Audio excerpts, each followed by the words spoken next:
Welcome to the RYLACast, the official podcast of Camp RYLA, District 5810. I'm Greg Tepper, the man sitting around the table from me. Normally I stay to the right of me, but for some reason we switched it up this week.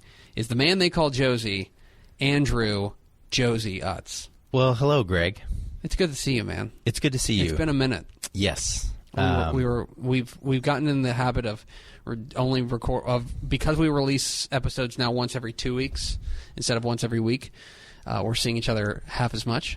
I know, which is twice as heartbreaking. Although now we're going to be seeing a lot of each other, and we'll get into that in just a moment. This, as we mentioned, this is the official podcast of Camp RYLA District 5810. Thank you for spending a little bit of your day with us. A little later in the program, we will be joined by, actually, we won't be joined, not in the studio, not physically, but we've already been joined by Jenny Carter. Jenny Carter has given us a little bit of her time. We talked with her about her RYLA story and being a stay-at-home wife, which she took a lot of pride in, and I think it's really cool. Yeah, and I really liked that conversation that we had, and I really like Jenny, so I'm biased. Yeah, you are biased. I like Jenny too, to be clear. That may come off like I don't like Jenny. I do, very much so. So, but one thing I do want to get into before we get into the topic at hand is that this podcast is going to be released on the Monday prior to the Saturday that the staff arrive at camp, and prior to the Sunday. This will be the last podcast before camp. Yeah. That's what I'm saying. Okay. Yeah, I'm trying to work that around. Trying to say it in a thoughtful way, but instead, it just came out like word salad. This is basically your camp pregame show. This is what the way I think about it. Okay. If you think about it, this is because you and I are both going to be at camp on staff. Yes. We are reconvening 2/3 of Prestige Worldwide. I think we all know where avid listeners will know where the other 1/3 is. Yeah. I don't want to call anybody out, but Brett Scroggins abandoned us. Although I have some nominees for who could be the third member of Prestige Worldwide, because it has to be a trio. It's a power trio. Right. That's what I asked. Here's some options I want to throw out at you. Okay. I think Mackenzie Wilson would be an interesting... I'm sorry, Mackenzie Duncan. Boy, I got caught. We'll edit that out. I got caught. Mackenzie Duncan, I think, would be an excellent member of the team. Okay. I'm trying to think of him. Because it can't be a counselor, right? Right. Which is why Brett abandoned us. Who else do you think really fits in and gets what Prestige Worldwide is really all about? So someone, and he kind of threw his name into the ring early. Tyler Chris. Ooh, he does have that Prestige Worldwide air about him. Yeah. I don't know why it couldn't be a quartet. I think we have to stop naming names because then we'll go quartet, quintet, it'll be bad. Staff. Okay. But this is a good point of bringing this up. Hello, RYLA staffer, who's going to be at camp that has not appeared on this podcast yet. Guess what? We're going to be recording interviews at camp for the podcast. Believe it or not. A road show? We're doing a road show. We're playing road games again. Playing some road games. And so just be prepared that we may come up to you at some point during the week in Midlothian and say, hey, you got 15 minutes to chat with us about some nonsense? And they'll say yes. Yeah, who can say no to you? Who can say no to you? So let's get on with the program today. Once again, we opened it up to our guest, Jenny Carter, to select a word off of the big list of words. And here's the issue, though, is that she chose patience. A great word. Great word. Great choice by Jenny Carter. Here's the issue, though. We've already done a patience episode. We have. And so now, here's the fun part of this, though. And as a co-host, I made a unilateral decision that whenever somebody changes or whenever somebody selects a word that has already been used, it's going to be a wild card episode. Wild card. And I'm going to insert some air horns into where I said that. Nice. So we'll do this again. It's going to be a wild card. Dang it. Oh, my gosh. I screwed it up. Let's try again. I was too geeked up about it. It's going to be a wild card episode. Good pause for that, because I'm going to put in the in post. Okay, so what the wildcard episode means is that we're going to talk about whatever's on our mind. And something that has been sticking in our mind. And so I've got the big segment today. I've got something to think about. And I want to ask you, so you know what I do for a living. I am a vagrant. Yes. A man of many talents and jobs. One thing I do is I follow the sports. Yes. There was a thing, and maybe you didn't see it, but it happened earlier this week in the world of baseball. The game of Diamondbacks. Where I'll take you through this. Okay. The Pittsburgh Pirates were playing the St. Louis Cardinals. Do you Okay. know where I'm going with this? This didn't get a ton of play. I don't think so. But it's stuck in my mind. Okay. Pirates outfielder Starling Marte was at the plate. And in the fourth inning, the Cardinals pitcher Jack Flaherty threw a pitch that ran in on him, as in it was inside, and it ended up hitting him on the hand. Okay. Or so it appeared. Hit by pitch. Hit by pitch. And if you're not familiar with baseball, if you get hit by a pitch, then you get to take first base. It's like a walk. You get a free base. Mm-hmm. Well, here's the thing. Starling Marte refused to take the base. And he refused to take the base because the ball actually hit him on the end of the bat. Okay. Which is technically a foul ball and should not have been ruled a hit by pitch. Okay. So he refused to take the base. He ended up grounding out after that. Just took the strike instead. So here is, and I thought a lot about this because I don't think I've ever seen this before. I've never seen what you're talking about. That basically this guy passed up a free base because he knew what had actually happened and said, no, I'm not going to take that. Instead, I'm going to go and I'm going to do the right thing, quote unquote. I know the truth. I'm going to stick to the truth and say, you know what? It didn't actually hit me on the hand. It hit me on the end of the bat. Okay. But that got me thinking about a bigger issue, which is I think that when you're in a position of leadership, obviously you have a responsibility to your team.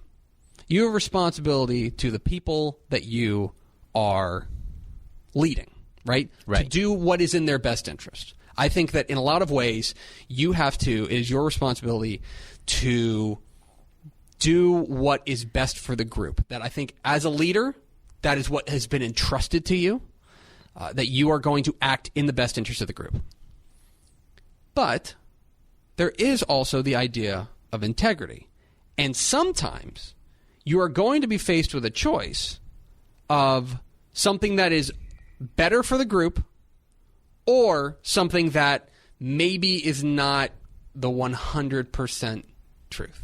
100%. The best possible thing that you could do from a moral perspective. Right. And so I'm interested in where that line is. As far as, so for example, what Starling Marte did for the Pittsburgh Pirates ultimately was a negative for his team. Yes. It was, it would have been better if he had gone and taken the base. Math will lay that out if you want to go into that. Like there are win probabilities and all this fun stuff, but basically he cost his team, however small, an advantage in this instance. But I would say that he did the right thing, like from a moral, ethical perspective. Right. My question to you is there a hard and fast rule for you, or generally, when you're talking about a leadership position, of where the best interest of the group stops and where the idea of having integrity and moral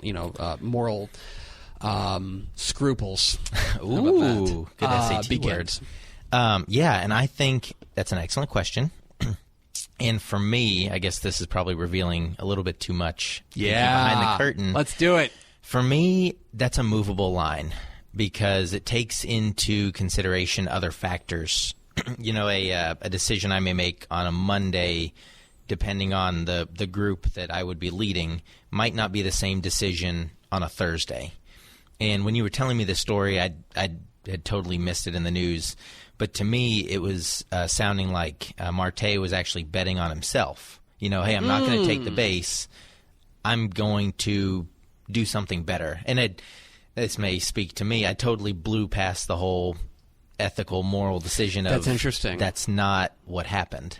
I wonder how many people thought of that too, of just saying, from kind of what you were, from your perspective of what you were saying, of talking about, I can do better than this. Mm-hmm. Like, I don't want to take the, I'm going to use another sports metaphor.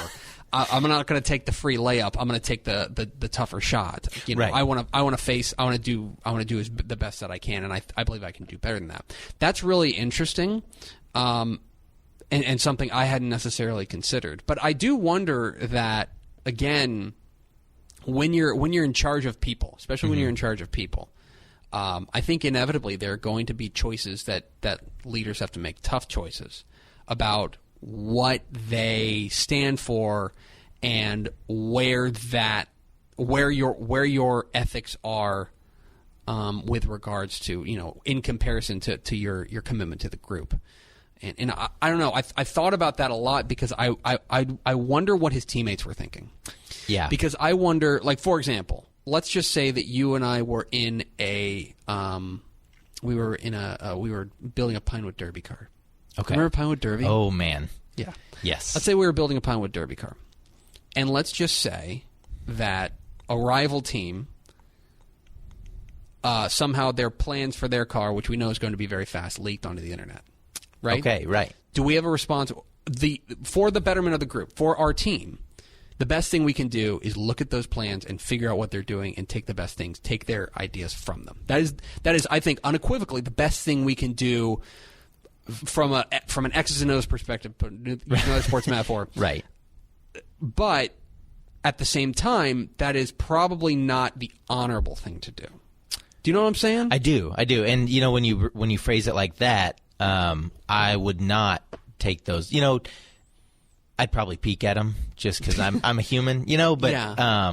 That I would fight the urge to have that impact our decision based on a competitive standpoint, because think of it from the other way. If your plans leaked onto the internet, yeah, think of all the work and time and effort you put into that car just to have somebody else steal it.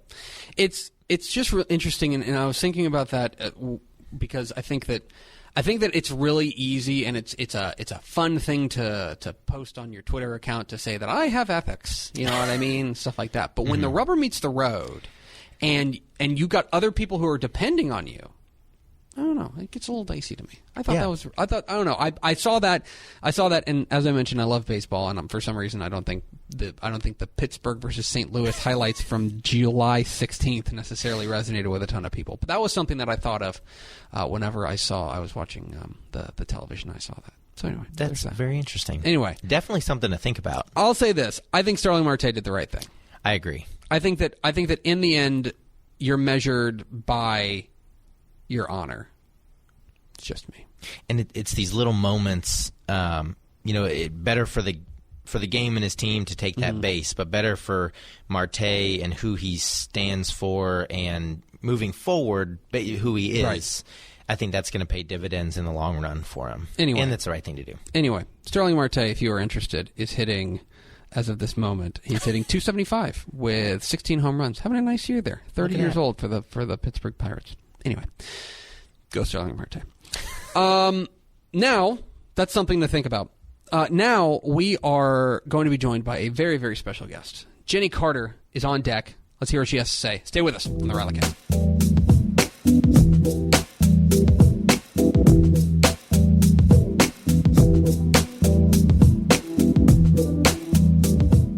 Josey, we're playing a road game today. Yes, we are, Greg. We are not in our normal studio, and instead, we find ourselves here getting ready for one of the RYLA staff meetings.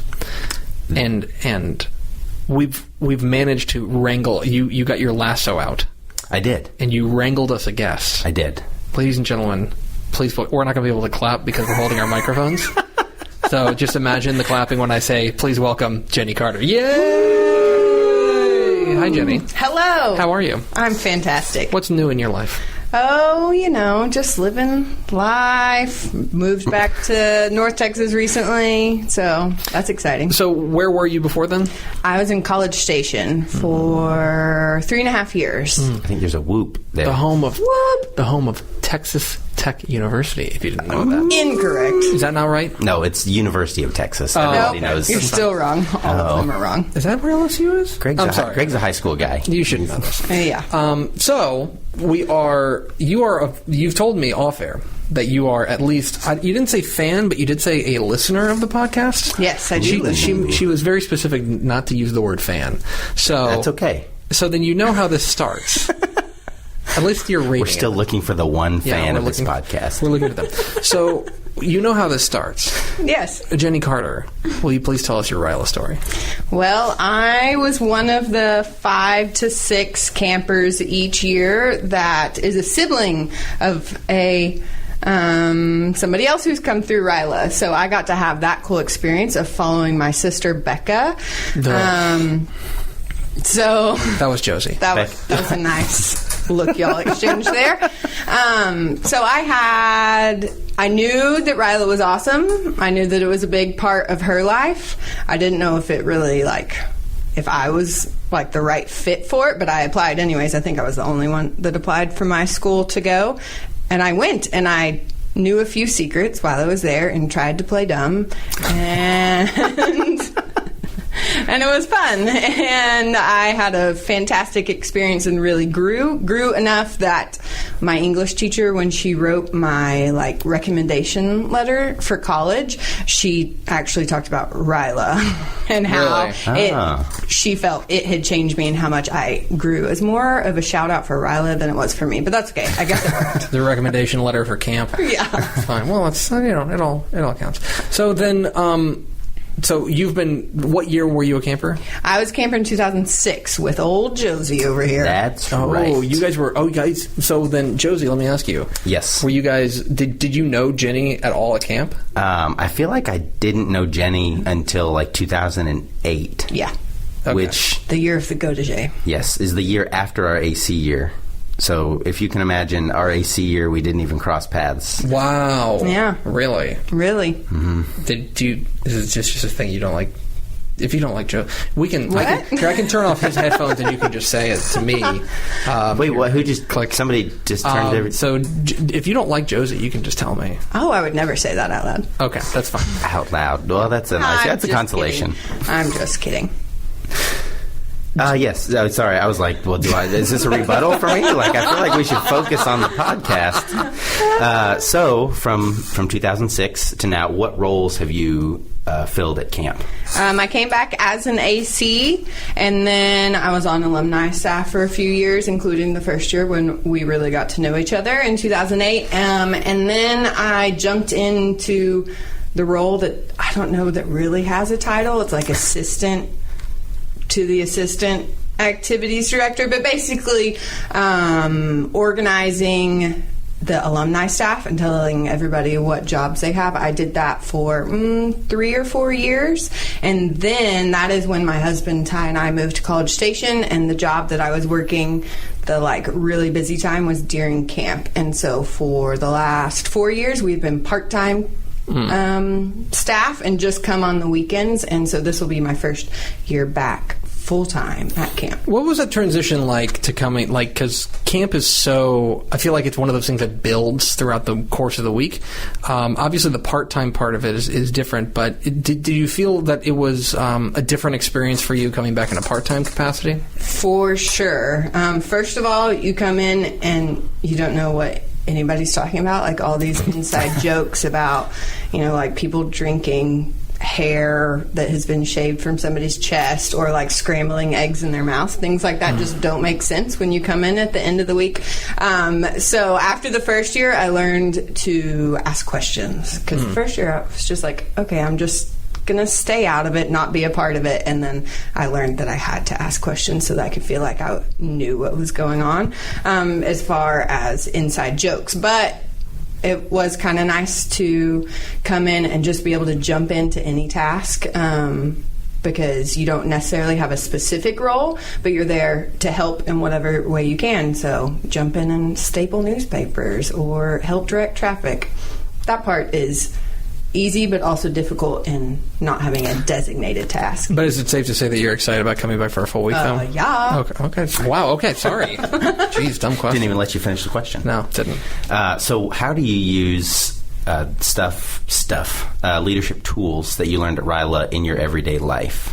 So RYLA kind of has shaped my career path a little bit. So I came out of college teaching high school and coaching, and that was around the same time that I had the role at camp of kind of directing the alumni staff, and I just loved that role so much. I loved the organization part of it and dealing with people, but kind of having that behind the scenes role, I just loved that. It wasn't like a bad kind of stress. It was a good kind of stress. And so after the first few years of teaching and just the anxiety and things that come with that, I realized that I really wanted to pursue something that was a little bit more like what I had done at camp. And so I transitioned into an administrative role at a school, and that I just enjoyed that so much. And so the skills that I kind of honed and grew at camp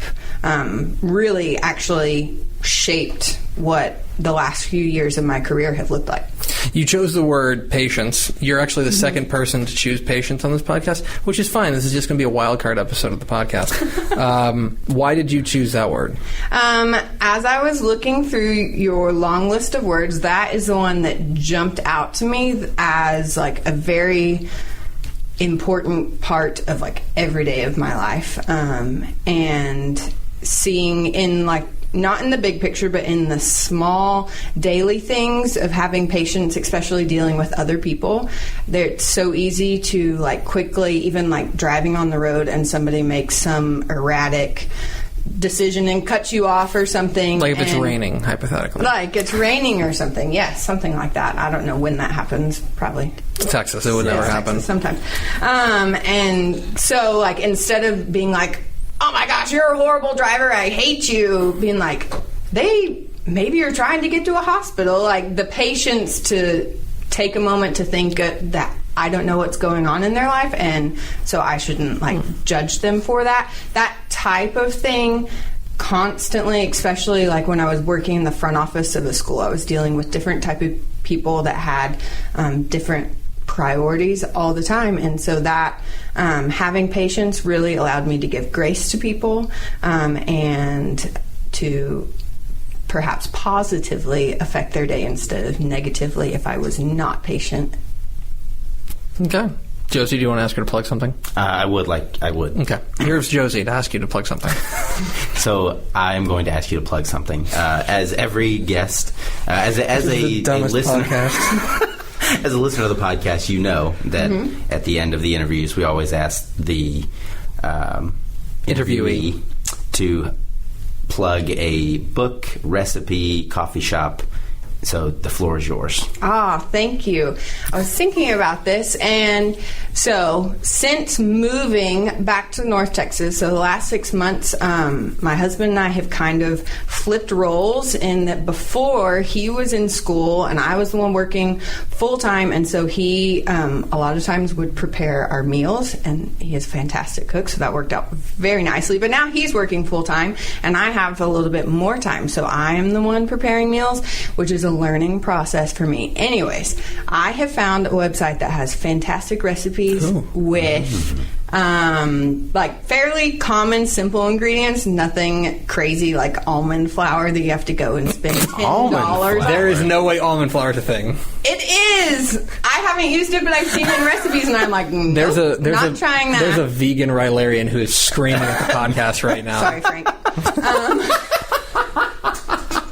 Okay, so the website is La Crème de la Crème, and she has very tasty but reasonable recipes. So that is what I want to plug, because it has been so helpful to me in this part of my life. Okay, and finally, Jenny Carter, you were when we were asking people to come and do this podcast, most people say, "Who is this again?" But then you said, well, I'd love to do the podcast, but I don't think that I'm particularly interesting because you said that you're just a stay-at-home wife. I think this has been one of the most interesting interviews we've done, if I may say so myself. Yes, So I concur. how do you feel like this interview went? I want you to grade this interview. I feel like it's pretty good. Like 1 out of 10, let's go 9.5. I love it. Ooh, I love yeah, it. yeah. Yeah. I love it. I- Well, I will give you that extra half, and I'm going to go 10 out of 10. Ladies and gentlemen, give it up for Jenny Carter. Yay!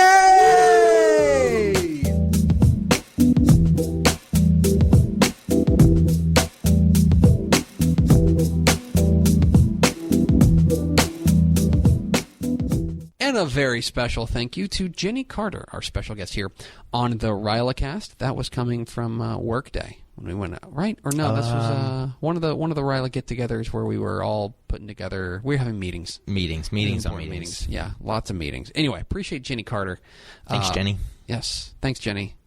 You're great. Keep it up. Keep being great. This is a dumb podcast. Not you, Jenny. You're wonderful. No, you're the best great. part of this podcast right now. And now, with something to leave you with on this wild card episode. Wild. Oh, man, I messed it up. We'll try it again. Okay. And now, with something to leave you with on this wild card episode of the RYLAcast, here's Josey. Well, thanks, Greg.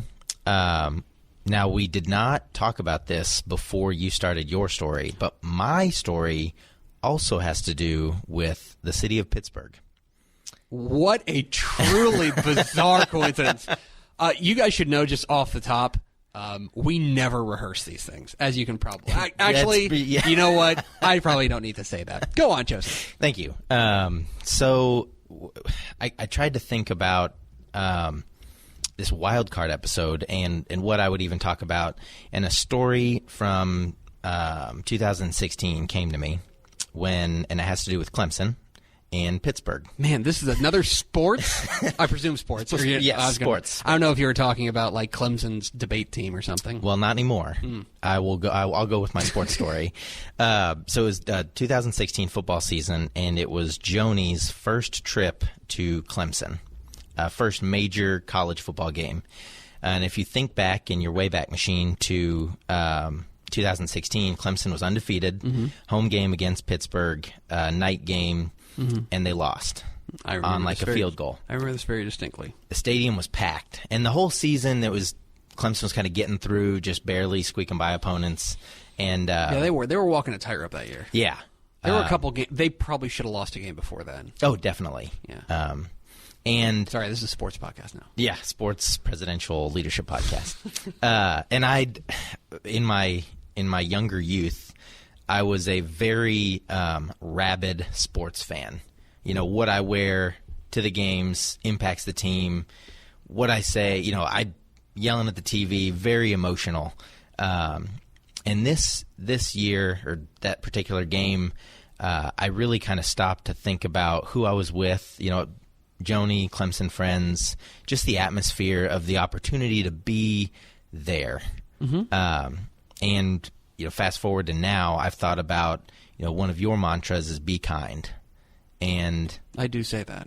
well, maybe not mantra, but you do promote being kind to people, which I also appreciate. I think it's pretty cool. And but I remember walking out of the stadium and everybody was just bummed out, and I'm like, you know what? We, little old Clemson had come so far, and it was just a great opportunity. I don't know where I'm going with this, but it was just one of those like moments where I felt like I finally got it as a fan. Sports Right. is meant to be competitive and Fun and camaraderie, and it was fun. I mean, we lost the game.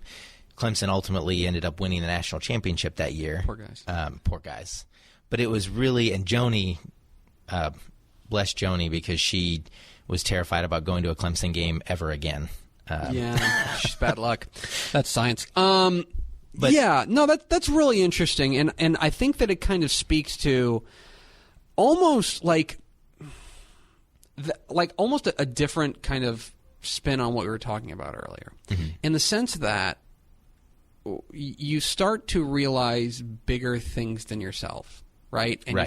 you start to realize, okay, This is something that I'm a big believer that you're always weighing things in your mind, like even like little things of like, am I going to have a sandwich or am I going to have a pizza? Things like that. But you're always weighing things in your mind.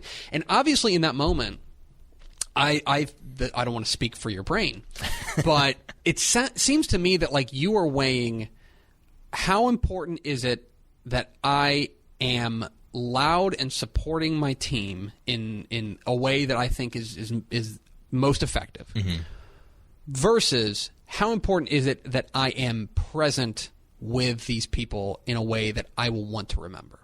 Because here's the other thing.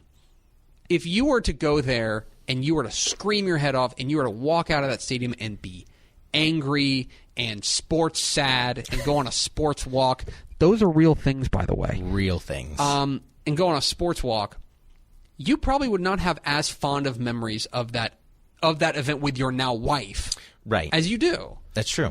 And so in the end, like, yeah, would have been more fun and maybe more of a release for you to go out there and scream your head off and then be really upset at the end of the game. Yeah, but at the same time, now down the road, here we are 3 years later, it seems to me that this is more of a positive memory than it otherwise would have been if you had been that. If I don't know, like the word presence kept coming to mind for me when you were telling that story about how it's important for you to be present and to weigh what's most important to you, and it seemed like being there with your friends was more important than whether or not the Pitt Panthers, who are coached by Pat Narduzzi, look at that, kicked a field goal. That's right. I'm not looking at my computer right now. I just knew that, which is very sad. No. But yeah, so I guess in something to leave you with, I'm sure everybody's listening to this being like, cool story. What are you going to leave me with? Be present in the moment, and it's okay. Work on your patience. Be patient and present in the moment, and just enjoy where you are and where you're going. Good job, Josey. Thanks, Craig. This is a very good wild card episode. There you go. Now I'm going to have to go in post. I'm going to have to put in all these air horns. It's going to be great. It's going to scare the doo-doo out of people who are like running or listening to it with their babies or things like that. Anyway, that is the RYLACast. That's it for this week. Thanks once again to Ginny Carter for being our very special guest. Please make sure you tell a friend about this podcast. And the antiquated way for somebody to tell someone about the podcast this week is? Yes, writing a letter, putting it on a ship, and fitting it in a bottle and shipping that bottle across the ocean. That is going to do it for us. Thanks for spending part of your day with us. And Josey, thanks for your courage. Thanks, Greg. We'll see you next week. Not next week. 2 weeks from now.